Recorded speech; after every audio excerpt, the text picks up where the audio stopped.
Hope comes and stops us in our tracks. Bravely we prove in our striving, trudging together each day. Where there's a will, there's a way.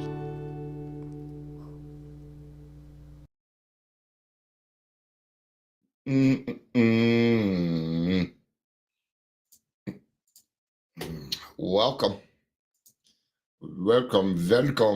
to the Daily Trudge. I remembered my microphone just in time, but it probably got a little louder. I apologize. I'll get more used to it. There's a lot of little nuances with this, from colors to backgrounds to microphone. Coming up with a new title when you go live each time for years on end starts to get a little repetitive, man. I don't want this to lose its luster for people. Today we're going to be reading In the Language of the Heart. This is a book that has a bunch of grapevine readings from Bill W. One of them was Emotional Sobriety. Now, I find it kind of funny because he'll say, maybe this will be the new spearhead for real much maturity. Unfortunately, and I'm sorry, boomers, a couple generations missed it. It's 222, by the way. Thank you, God, for letting it be 222. Let me know that I'm doing the right thing. Now, that's because they don't know. There we are. All right. Somebody asked me to go live, so they best get their butt here. It actually happens quite often. So they'd be like, "Are you going to go live soon?" I'm like, "Yeah, I'll go live in a few minutes." I would tell them, and then they get busy doing something else. I got a lot of friends with ADHD. So we're a little short on time with this one. So we're going to go ahead and get right to it. All right. It's not too hard for me to find because the book opens up to it. And even then, the rest of the book's fine except for this one page, and it's fallen out. In fact, it is now out. Oh, bummer. All right. I'll have to tape that. I'll have to get me some Scotch tape and work on that. So welcome to Daily Trudge. I'm Dion. A lot of you are recently getting to know me. I appreciate that. If you're here, please say hello, whether you're watching the live or the rewatch. Got a lot of rewatchers. All right. One more second. Let's see. I'm going to give somebody crap. Did I mention I was live? I love being passive aggressive with my friends. There you are. I just sent you another message because, well, any chance I can get to give you a hard time, I'm going to kind of do it. So, but it's good to have you. Good to have everybody. It isn't showing. Oh, there it is. It popped up. Let's get this started. The Next Frontier, Emotional Sobriety, came out in January 1958. This article is the substance of a letter Bill wrote to a close friend who also had troublesome depressions. Now, before I get started, and I'm not going to be able to do the whole thing, but it is not surprising that a lot of people in the program have depression. Aside from the fact of the types of lives that we've led, alcohol is a depressant. Yeah, it's a depressant. So, all right. I think that many oldsters who have put our AA booze cure to severe but successful tests still find that they often lack emotional sobriety. All right. What are oldsters? All right, we kind of know. We got a vision in our head. 10 plus years would be considered an oldster. All right. That is not your actual age, your belly button age. It is your sobriety age. Perhaps they will be the spearhead for the next major development in AA. The development of much more real maturity and balance, which is to say humility in our relations with ourselves, with our fellows, and with God.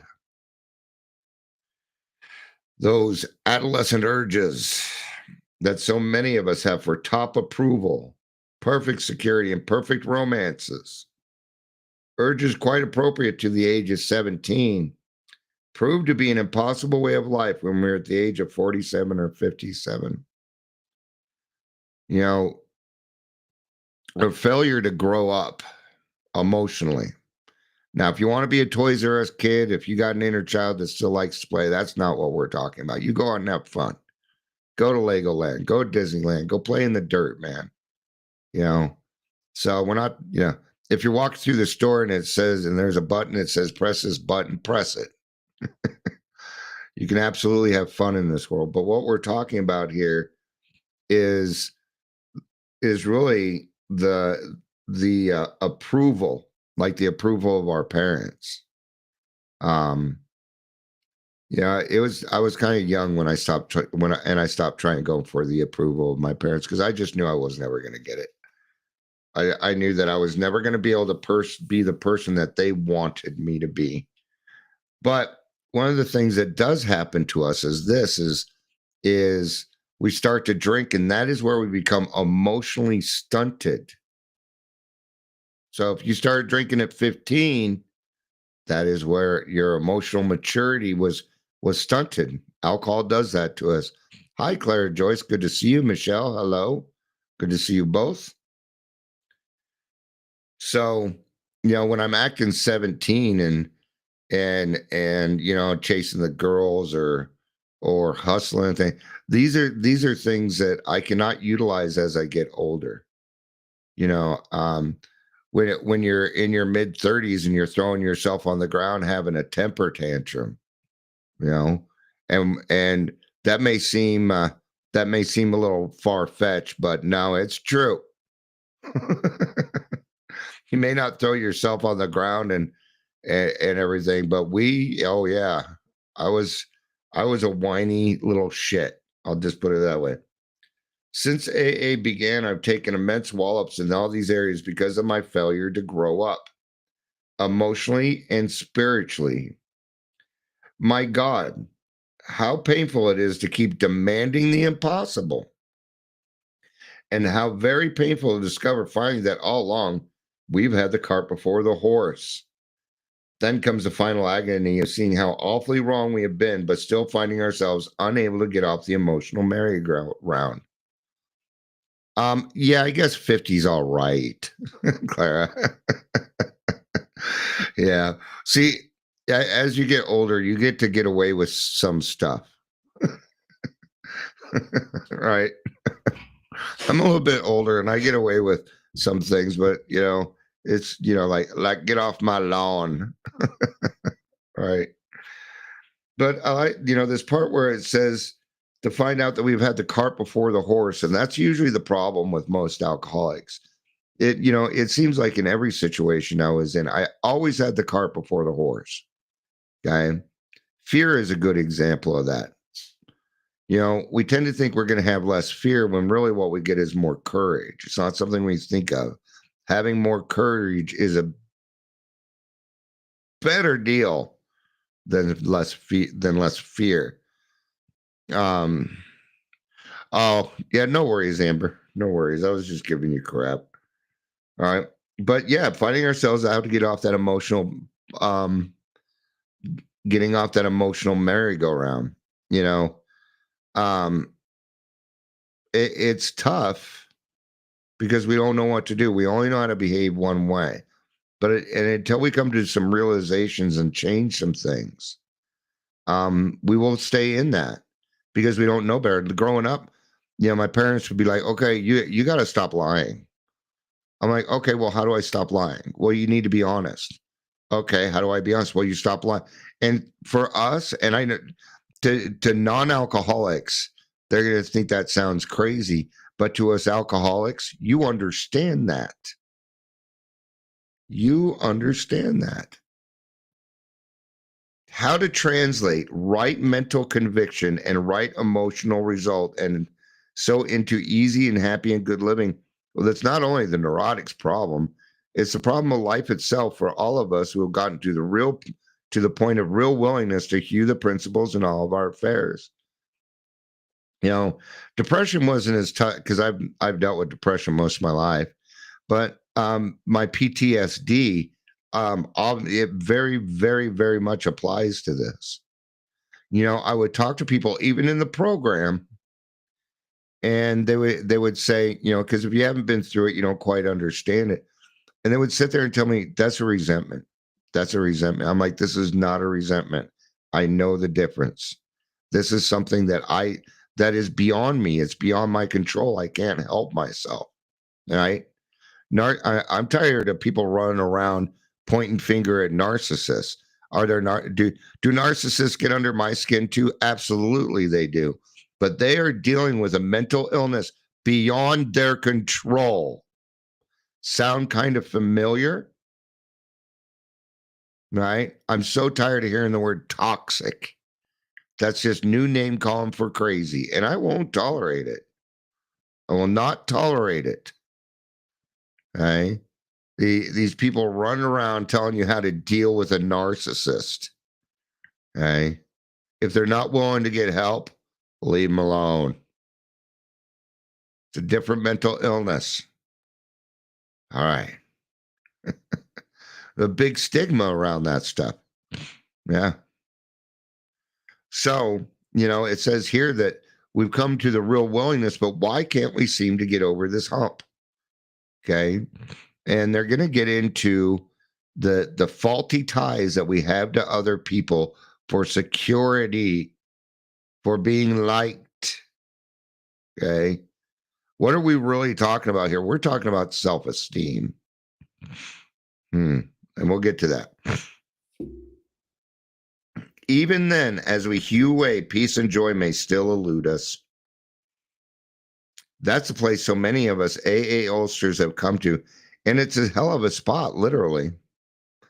How shall our unconscious, from which so many of our fears, compulsions, and phony aspirations still stream, be brought in line with what we actually believe, know, and want? How to convince our dumb, raging, and hidden Mr. Hyde becomes our main task. Okay? People do not hide being happy. They hide being depressed.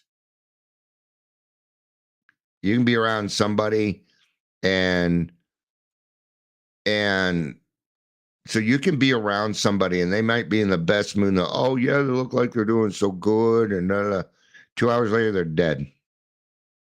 I've experienced this. And it's sad. So when I have friends that are always good, that are always happy, those are the ones I check on the most. Because I know that that's depression. Is PTSD curable? No, it is not curable. It is maintained like alcoholism, like depression or any other mental illness. Depression is also not curable. ADHD is not curable. Mental illness, no, these are things that we work with. I don't know of really any mental illnesses that are curable. So, and I may be wrong on that. If I am, somebody please speak up and let us know. But right, so we're hiding. We're still hiding, and that kind of goes against the program. But you can't help yourself, and that's where it starts to get frustrating. It's where it starts to get frustrating. But it can be achieved. I've recently come to believe that this can be achieved, says Bill. I believe so because I began to see many benighted ones, folks like you and me, commencing to get results. Last autumn, depression having no really rational cause at all almost took me to the cleaners. I began to be scared that I was in for another long chronic spell. Considering the grief I've had with depression, it wasn't a bright prospect. I kept asking myself, why can't the 12 steps work to release my depression? By the hour, I stared at the St. Francis prayer. It's better to comfort than to be comforted. Here was the formula, all right, but why didn't it work? Suddenly, I realized what the matter was. My basic flaw had always been dependence, almost absolute dependence on people or circumstances supply me with prestige, security, and the like. There it is. I cannot depend on other people for that. I need to depend on my higher power for it, or it needs to come within. Okay. That tapping that unsuspected inner resource. It's where my higher power lives. I'm a spiritual person living a human being's life. I believe that. I am a spiritual person. Okay. But when I go around demanding other people, okay, now I apologize if this offends anybody, but this would go with the pronouns. People that run around and demand that you call them certain things by pronoun usually have very low self-esteem. Yeah. I'm not trying to be mean. I know that people are like, it's when they demand, maybe they put them up on the screen or whatever. That's no big deal, right? But it's when we walk around demanding. Okay. Now, clearly, no, I'm not sorry, that'll go too far. And I don't think I need to prove that point. So, right. So, and that gets worse. Failing to get these according to my perfectionist dreams and specifications, I'd fought for them. And when defeat came, so did my depression. This is also part of the insanity. It's also part of the insanity. Okay. There wasn't a chance of making the outgoing love of St. Francis a workable and joyous way of life until these fatal and almost absolute dependencies were cut away. It's hard to get away from it. We are brought up in this world to be taught the more popular you are, the better off you are in life.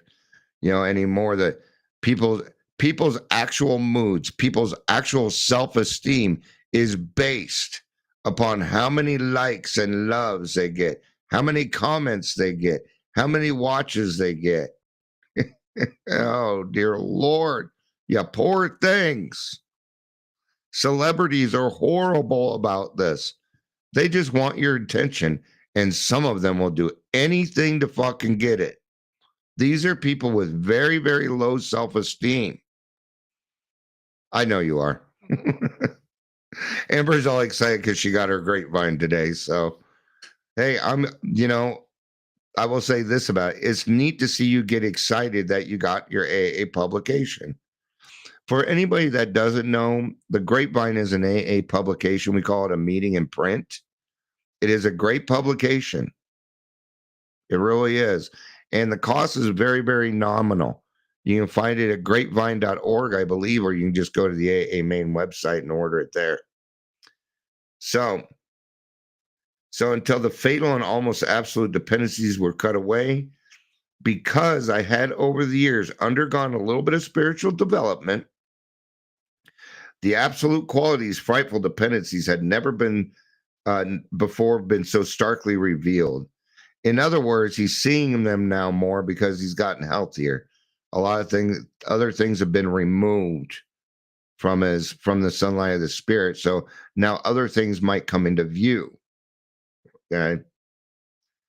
Reinforced by what grace I could secure in prayer, I found I had to exert every ounce of will and action to cut off these faulty dependencies upon people, upon AA, indeed, upon any circumstances whatsoever. Then only could I be free to love as Francis had. Emotional and instinctual satisfactions I saw were really the extra dividends. They're having fun over here. Clara Joy says, I nominate Amber to be our grapevine rep. Amber goes, nope. She's like, not a chance. I'm not doing that. That's funny. Right.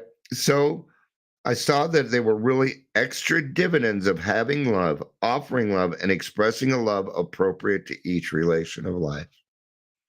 That was the answer for me. It was the appropriate love. All right. You guys hear me say it all the time before I leave. Every single time I tell you I love you. When I'm done, whenever I say something at an AA meeting, I end it with "I love you," and I do. I do. You can hate me all you want. You can name call. You can do all sorts of things. Doesn't matter. Okay. I will still treat you like I do everybody else in the meeting. There's no reason for me to treat you differently. Don't need no power. Don't need control. I don't need your love. Actually, that's not true. Right? I appreciate it. It's kind of like money. Money doesn't make me happy, but it sure makes me happier. But I already got to be happier. It's not going to do anything. If I'm depressed and you give me $10,000, I'm still depressed. I'm just depressed with $10,000. Okay. Doesn't change anything. Right. Community is where that's at. So I had to stop demanding things from people. Plainly, I could not avail myself to God's love until I was able to offer it back to him by loving others as he would have me. And I couldn't possibly do that so long as I was victimized by false dependencies. Just for my dependence meant demand, a demand for the possession and control of the people and conditions surrounding me. Right? If we go back into the big book, it'll say he's like an actor who wants to run the show. Well, that's kind of what we're talking about, except on an emotional level. On an emotional level. Even now, if my wife is not doing well, I just want her happy all the time, which is not, that's not going to happen. Okay. But I do want her to have a good day. I do want her, when she's down, I tend to be down too, man. It's not something I do intentionally, but I'm just very, very tied to her. And that's an emotional dependency. And it can be unhealthy. I'm aware of it and I am working on it. Sometimes quickly, sometimes slowly. In this case, slowly. While these words, absolute dependency, may look like a gimmick, they are the same ones that help trigger my release into the present degree of stability and quietness of mind. Qualities which I am now trying to consolidate by offering other love to others, regardless of the return to me. So, what are we really talking about here? It's an unconditional love. When I say I love you, you're not required to love me back. The reason I love you is because I offer so much love. I have this abundance of love because I get to go to meetings and I get to see the miracle in things. I get to have a good attitude. I got grandkids who remind me. I got kids that remind me. I have friends that remind me that the joy of life is having you all in my life. And I love that. It fills my heart with joy. The grassroots meeting is doing some things right now. I think I'm the only one seeing what's getting ready to happen. That's because I've experienced it before. Okay. But the grassroots meeting is helping a lot more people than we even know. There are people out there, there are counties out there. They're like, oh, and they're going to be sending them to our meet, not just DACA, not just our local area, but professionals and all these people that I've been making contact with for the last 4 years because they trust me. They've gotten to know me. Right. And there's a new thing coming up, being responsible for your resources, but I'm a little off here. So this seems to be the primary healing circuit, an outgoing love of God's creation and his people, by means of which we avail ourselves of his love for us. It is most clear that the real current can't flow until our paralyzing dependencies are broken, and broken at depth.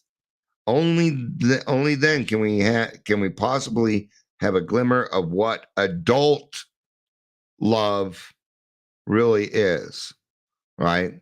So these dependency have to be broken. Think of it like weeding your garden. You got to get those roots out, or they're going to fester and come back next year, aren't they? And then you have to redo it and redo it and redo it. Now we're not going to get anywhere because the weeds keep popping up. So they have to be broken at depth. And you may have to do it more than once. That's okay. Spiritual calculus, you say, not a bit of it. Watch any AA of 6 months working with a new 12-step case. If the case says to the devil with you, the 12-stepper only smiles and turns to another case. You ever had a sponsee? They showed up the first week and then you never heard from them again. Did you take offense to that? No. Because you know it's not you. You know it wasn't you. And it isn't even necessarily them. It's the disease, right? The disease that creates that fear. Maybe they messed up and went out and they're too embarrassed to say anything to you yet. Okay? I'm not going to get upset by that. What I am going to do is hope that they found another sponsor. That I will hope for. All right. He doesn't feel frustrated or rejected. If his next case responds and in turn starts to give love and attention to other alcoholic, yet gives none to him, the sponsor is happy about it anyway. Why wouldn't I be happy about that? I get to watch them change. See, I don't need any of that. I already have my love. I have my self-esteem, right? And I don't need that. So when I'm not expecting anything back, what I get is a spiritual experience. And I get to watch it all the time. There's been plenty of times where I was sponsoring someone, they end up with another sponsor and they do real well. Fuck yeah. Yes. I'm going to go for their success. Yes, I am. Amber says, I don't think about why anymore. Yeah, there's no reason. There's no reason to wonder why and where they went. That is a waste of time and energy. I would agree with that, Amber. So he's happy about it anyway. He still doesn't feel rejected. Instead, he rejoices that his one-time prospect is sober and happy. And then maybe I had a little bit to do with it. Hey, right. And what is that? Well, that's claiming spiritual progress. Right. Oh, one reason I hate calling on people at meetings because it's quiet. The main reason is this, because people will feel left out. It's one of the reasons I don't like it. That's why I don't like tag meetings either, because it's always the same people and the same person calls on the same person, So I know that was a little off topic there. He still doesn't feel rejected. And if his next following case turns out in later time to be his best friend or romance, then the sponsor is most joyful. But he knows well that his happiness is a byproduct. The extra dividend, keep that in mind. All of this stuff is a dividend for a job well done. That's what it's about. Of giving without any demand of return for a return. And I do this all the time, right? My help does not come with requirements. There are no requirements for me to help you, even if you don't have a desire to stop drinking. There's some people that, they're not well. I'm like, well, I'm going to go plant the seed anyway, but thanks. And it's my choice to spend my time like that. Not everybody does that. I can see why. To them, it's kind of a waste of time, and maybe it is. Maybe their efforts would be better somewhere else. But for me, I'm going to at least try and plant the seed. My job literally is to ruin drinking careers. It's what I do for a living. My grandkids are just now starting to understand that. They're like, you're going with this? I'm like, I work today, honey. But they don't quite understand what I do yet. because I don't get a paycheck. I don't go anywhere. They'll wrap their hand around it, right? All right, I'm going to speed this up a little bit because the 3 o'clock's in 9 minutes. The really stabilizing thing for him was having and offering love to that strange drunk on his doorstep. That was Francis at work, powerful and practical, minus dependency and minus demand. Not only that, but there were several people that did this for me that freely took their time. My sponsor, Paul, this time around, great guy. Great guy, man. That guy had so much patience and tolerance with me, but he had enough assertiveness to make sure I kept my shit in line. And I loved it. I needed that. I know it may sound rude and things like that, but I needed direction, and I needed explicit direction. Like, okay, Dion, when we're done here today, you're going to go and you're going to do the dishes, you're going to clean the house. And those are the things that he did for me. He gave me some great direction. In the first 6 months of my own sobriety, I worked hard with many alcoholics. Not a one responded. Yet this work kept me sober. It wasn't a question of those alcoholics giving me anything. My stability came out of trying to give, not out of demanding that I receive. When I give wholeheartedly and with unconditional love, the return is always tenfold. Always. But if I don't, then I've already received my gift and nothing's coming back tenfold. Then nothing will. All right. Now, I want to point out, okay, maybe you've been working with other alcoholics and not one has stayed sober. Not one. It was years for me before anybody went through all the steps with me. I was like, yay. And when I told them, they're like, I was your first person to go. I'm like, kind of a tough sponsor, man. But I found my niche. I found my area. I know where I can help best, right? But you're still sober. So if you are still sober, then you know what you are? You are 100% successful. I can't get anybody sober. I can't keep anybody sober. I don't have the power to do that. That is between them and their higher power. And I'm not even allowed to touch it. I can't. All right. Thus, I think it can work out with emotional sobriety. If we examine every disturbance we have, great or small, okay, don't measure your problems. Oh, that's just a small thing on it. No. They're all the same size. It's me that makes them bigger or smaller.